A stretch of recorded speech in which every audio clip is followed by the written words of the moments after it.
Welcome back to another episode of Business Journey Unlocked. I'm excited to welcome John Hanks, the force behind Make It Happen events. With more than 2 decades in the event planning and production world, John brings a powerful blend of event strategy, logistics, and on site execution, supporting corporate, nonprofit, outdoor, and virtual events across central Pennsylvania. What truly sets Make It Happen events apart is their ability to deliver organized, stress-free events backed by reliable communication and precise coordination.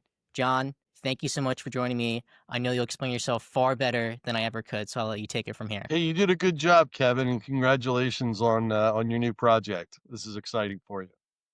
Thank you. Thank you. So, before we dive into the deeper story behind how you started the business, how it got curated, what's the core focus behind the Make It Happen event today? Yeah, that's a great question. So I thought a lot about it a lot, and I have about 30 years of event experience overall. And the way I look on it is, we're not building bridges, right? We're not building buildings or making things that seem like they're being lasting. But what we do is we help people create memories, and that is lasting. And what we're able to do with community groups, we're also able to take that experience and that mindset and apply it to the corporate environment. That's excellent to hear. Just going a bit more context, like for you personally, where do you kind of spend most of the day in your business, kind of the day to day stuff? No, it's really a balance, right? So we all have that administrative stuff that we have to do that makes possible what we really enjoy. One of the things that I enjoy is because we do different things and you're always working on a different phase of a project. So in the same day, I'm wrapping up an event that we did on Saturday. I'm looking forward to one of our largest events coming up in about 4 weeks. And then I'm also looking at what's going to be on the books for next year. So it's really that mixture, right? You've got to be doing the accounting part where you're looking backwards, the operations part where you're concerned about today, and the sales part where you're looking about tomorrow. Personally, I don't really know much people in the event planning world. What personally got you into that realm? Was it through friends or family, or you kind of just fell into it? Yeah, I was lucky enough growing up to experience a lot of really interesting things. My father was a history major in college, and so we would do a lot of traveling around the country and exploring different things. And of course, when you see a site, it really comes to life when people are there, right? The same thing the people enjoy going to a party or going to a restaurant or a club. And I think it's challenging to do that with a purpose, right? So I was always the kid that was volunteering to help out to plan an event. I was helping set up the tables and tear down the tents from a young age. And I was lucky enough to be able to do that for a career. I think there's a lot of people that really don't understand how much goes into the background with this kind of stuff. They just go there, they have a great time, and they leave. But there's so much moving pieces and moving parts that people just take for granted. And you're the brains behind having that good experience. And some people just honestly forget that. They don't look at the background guy. They just look at just the event itself. And that's something to think about. But so let's take a step back, okay? When you think about the earlier days when you first started back in 2001, what was kind of the first real challenge you had to kind of push the momentum in building out your empire? Good question. I think I was very lucky enough to have what I call a founding event. A friend of mine had called me and they were looking for someone to take charge of a Pennsylvania statewide young professionals conference. There had been one done in Pittsburgh about a year before, and the local Harrisburg group was interested in producing that. So I started off the bat with a year-long project, and that was really helpful. But again, you're sort of working on that at the same time as looking forward. I think one of the biggest things is I had some background. I had worked for a catering company, I'd worked for a banquet venue, I'd worked for two different hotels. So I had the beginnings of the knowledge and I had some contacts among vendors, but it was the same thing I think that so many people say is It's the people. Who are you going to get to work with you on your staff, on the planning part, on the support structure, on the operations piece? And the way I structured my business is I don't have any full-time employees. It's all 1099 folks. But what that allows me to do is to have people that are really good at what they enjoy. A lot of times I draw from people that are in the nonprofit world. So they're doing fundraisers and other events. So when they're able to plug into the projects that we work on, they bring their knowledge and experience, and it's fun for them because they're stepping outside of those roles that they have during their day job. So I think in the beginning, really, it was finding the right people, and some people I've now been working with for over a decade. I like that approach in regards to getting the 1099 people because, at the end of the day, people don't really look at it as just a job. They look at it as just an experience. And if you find people who you have in the past that really like what they're doing, it just makes everything fall into place so much better. So that's a pretty good Yeah, I approach. I agree. I had someone that helped me out on a project, and she was used to volunteering at charity events. She helped me out. About a week later, she got a check in the mail, and she said, "I didn't realize I was getting paid to do this." So I know we briefly touched on the virtual aspect of the event planning. I'm just trying to wrap my head around it because for me, in my perspective, I personally don't see a lot of moving pieces because at the end of the day, it's just people coming on their computer, on their phone, or their tablet, or whatever else they're using. I know we briefly touched on coordinating with people in terms of their schedule, but besides looking at that aspect, is there really a lot that goes behind that, or not really? There can be, right? So to take a step back, as you said, what I compare event planning is a number of years ago it used to be super popular to have these wedding coordinator shows on TV on all the different cable channels, right? And you would see what a wedding coordinator does: help with the dress, help with the planning, the guest list, bring the vendors, right? So that's what I say we do. We're like a wedding planner for a business, right? So we take care of all of those details. And what we do isn't brain surgery, right? Anyone can learn to do it, especially these days with AI and with looking stuff up. But we have decades of experience.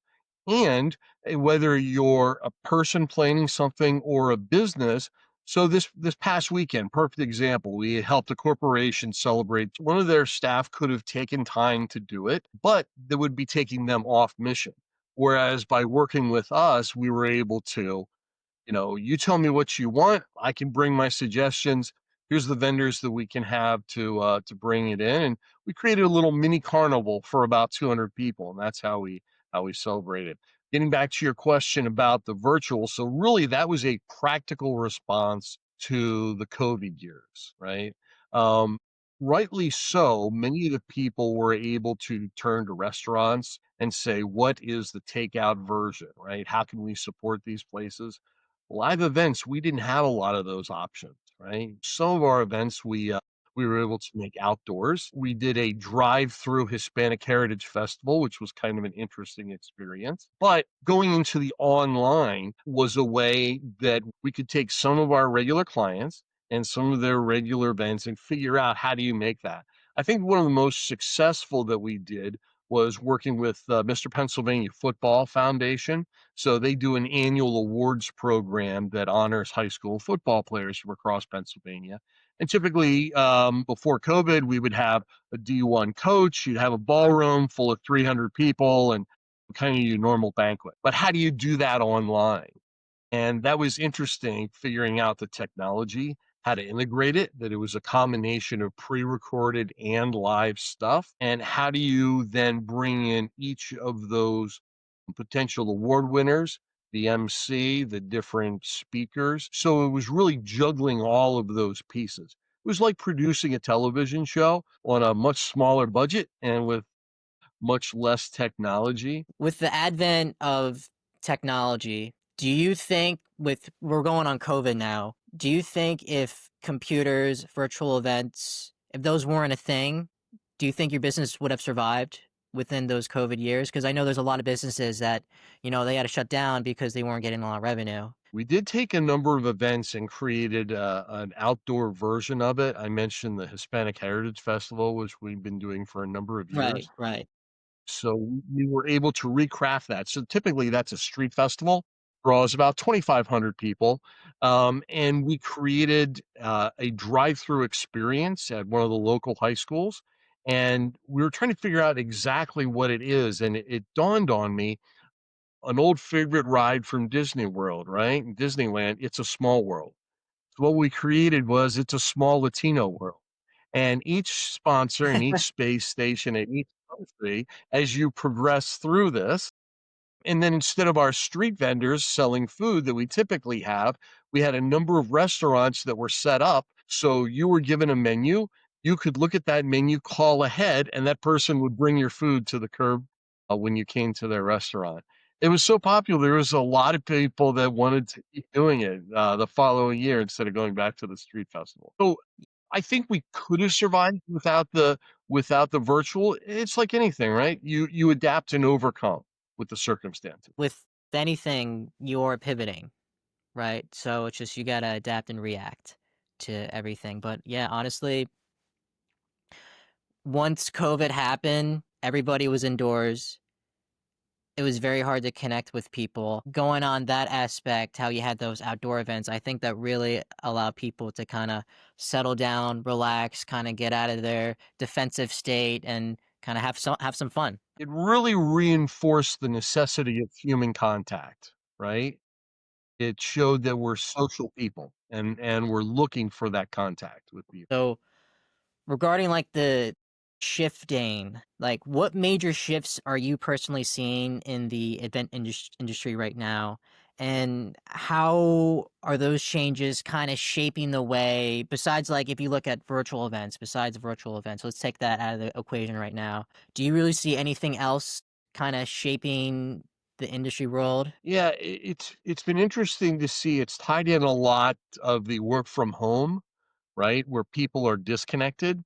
So what we've seen is, especially on the corporate and nonprofit side, and being the state capital here in Harrisburg, we have a lot of state association that are headquartered here. So what we've seen is meetings that may have happened weekly or monthly are now being rolled into quarterly or annual meetings, right? So instead of just a quick meeting where you're going to serve lunch on the side, they wanna make it more of an event, more of an experience. So that's been interesting to see is how do you reconnect people that are working in their individual homes and aren't having that constant contact that they have at the water cooler or even at lunch. So that's been interesting. People are making their get-togethers more intentional. Hmm. Hmm. What's the percentage for the virtual events? Like, is there certain events that are more favored than others in your location?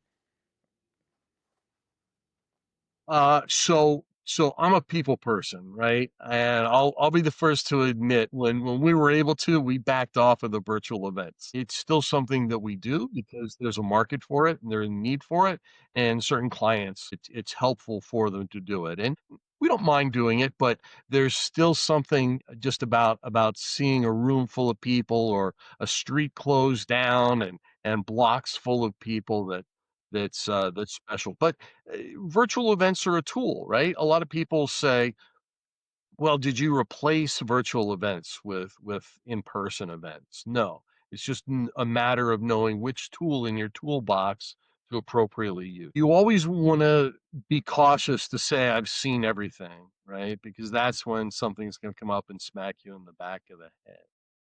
Mhm. We did a series of mini carnivals for a corporate client this year, and they really should have been identical, but everyone was slightly different, right? So same client, same objective, same basic layout, but you're doing them in 4 different locations. And there's always something different that comes along. All of your vendors can't hang in there.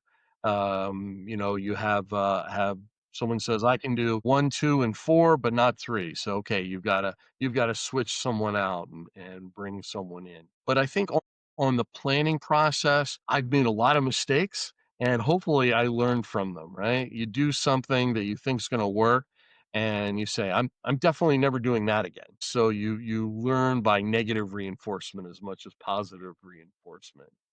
But I'm very fortunate you're doing the basically the same thing if you're doing it for different clients. One of the things I think is really important, and it seems to, the client seems to really appreciate it is one of my first questions is, "What is the goal of this event?" Right? So even the 50th anniversary that we did, it may seem self-evident, but what is it you're trying to do beyond celebrate? And then you get them to think a little bit about it, and they tell you 2 or 3 goals. Well, we wanna thank our sponsors, we wanna thank our staff, we wanna involve our clients, and then you have those guideposts that you wanna hit as you go through the event. And you can always then say, "Okay, we want to do this thing." Well, is it hitting the goal? Is it reaching the audience that you're trying to reach? As you're aware, not every glove fits, right? So there'll always be something a little different. Like you mentioned, the 4 different locations, but there's something a little different. Even though it was the same aspect, same kind of framework, there was just these little pieces that it be it's like chess, right? Just these little pieces that just have to be positioned in a way where it just executes it properly.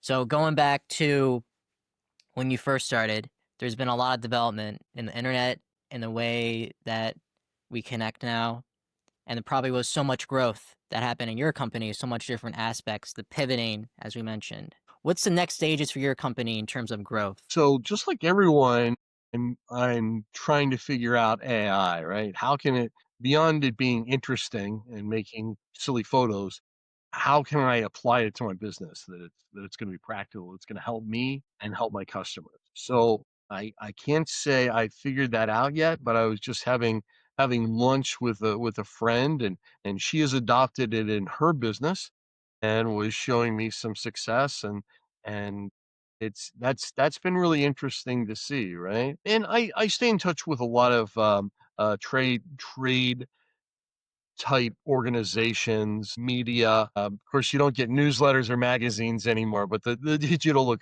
version of those, and it's really people sharing best practices. Beyond that, beyond the AI stuff, it's marketing. I think that's important. It allows people to find you. And then one of the other things that we've been doing a little more and more over the last few years, and I see myself doing more of, is consulting. So we have sometimes we'll do the entire event, as I say, soup to nuts.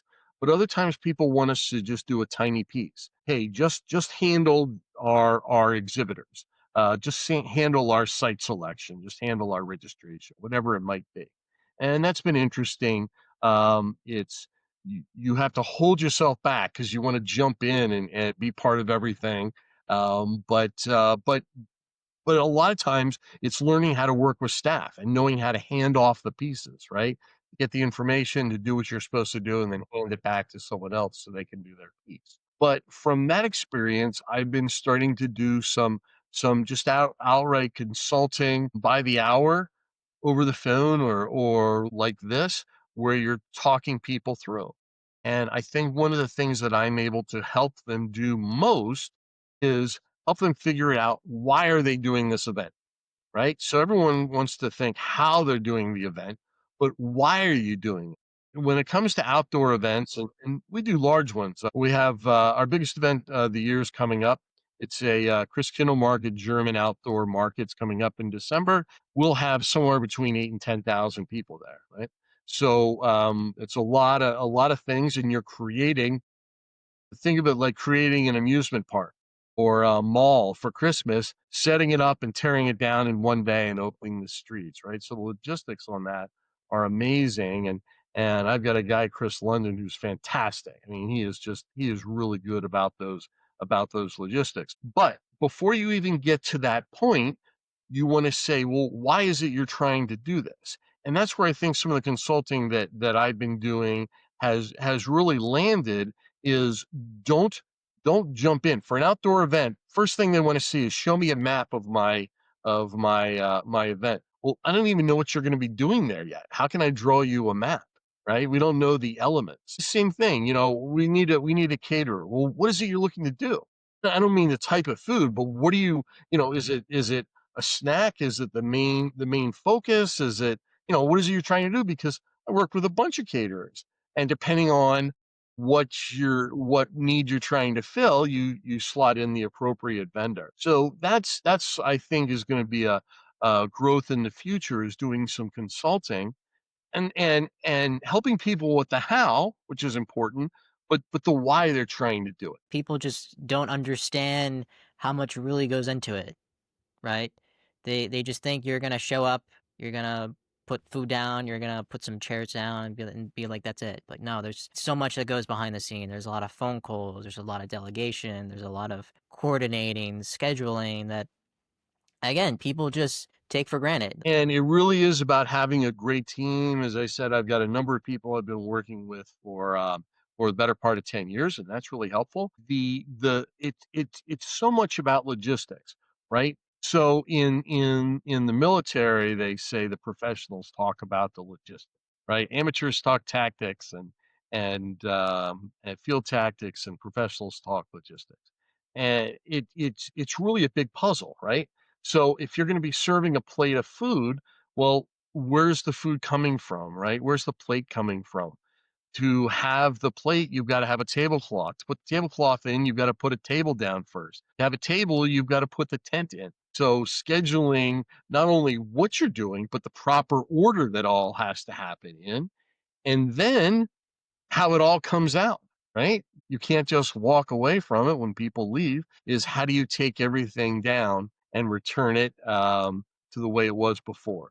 So I think it's a great logistical puzzle. Yeah, 100%. So, looking back at all the events you did, right? Big, small, it doesn't matter what size event. What was one event that really stuck with you in terms of like, man, I shouldn't do this again? Like, was there something that maybe you did or the client did that you're like, I'm not working with this guy or I'm not doing this type of operation again? It was interesting. It was a number of years ago. We did an event, and we tend to be part of someone's first time, right? The inaugural, helping them figure it out. Someone hired us for this particular event, paid us, and then didn't listen to a word we had to say. Every time they suggested something, we said, "Well, you probably don't want to do A because of B." They would do it anyway. And at one point, I said, "Why are you paying me? You're not listening to a thing that we suggest." To be fair, it came out okay, but it was, yeah, that was an interesting process. I'm super lucky that many of my clients have been with us for years. So you develop a relationship. I had one client, I know he meant it as a compliment. He said, "Well, this thing just looks like it takes care of itself." And I said, "No, it doesn't. Thank you that you think it looks so smooth and professional. It's the is it the ducks or the swans, right? Calm on top and the feet paddling like crazy under the surface of the water." Before we wrap up here, I just got one final question for you. I know I asked you about the lesson, but let's go back into like the principle. What's one principle that you've learned either personally or in the professional aspect in your industry that you think if any event planners, professionals or listening to this, or even just people in general? Can I give you two? Give me two, give me three, give me as much as you want. Okay. So the first one I would say is, don't be afraid to steal ideas, right? Copying someone is the sincerest form of flattery. So I'm always looking around trying to, I go to probably 10 or 15 festivals a year, looking to see how other people do it. I attend a lot of meetings and conferences and say, I would never do that, or I'm definitely taking that idea, right? So look around and see who you can mimic. And then the other thing really is what we touched on from the beginning. It's people. Right? It's not only the clients and maintaining a relationship with them, it's the vendors, right? I've had vendors that have been with me for so long, they don't even need to show up and do a site inspection. They know that I can tell them what they'll need to do and trust me, and I'll go the extra distance for them, and they'll go the extra distance for me. And then finally, it's the folks that work with you, right? That's so important that, they understand the vision of your business. They understand the ethics of your business, which in our case, I think is to create memorable, safe, effective events, right? And our outlook is that we want to go above and beyond and do which everyone says, right? But everyone doesn't always achieve that. So we want to be in the business of figuring out how to implement people's ideas. And I can see it when I can stand back and watch people do exactly what I would have done in that case, but they just know. They just know what to do, that they're helping a little kid, or they're finding a chair for an older person that needs a rest, or whatever it might be. It's that human connection, right? Because ultimately that's what it's about. It's dealing with people, it's helping them achieve their dreams and their goals. And I think that's what we have at the end of the day is those memories of the things that we've experienced. And hopefully it's been a wide range of things, and people have had a whole lifetime of great experiences. And my current passion project is the America 250 program that's coming up, right? Celebrating 250 years of bicentennial, or since the revolution. In 1976, I was a little kid during the bicentennial, and I had these amazing memories because someone took the time to create a whole series of commemorative events. I'm not going to be here for the America 300, right? In another 50 years from now. But hopefully, some of those kids that are at our events that we're doing next year, they will remember that.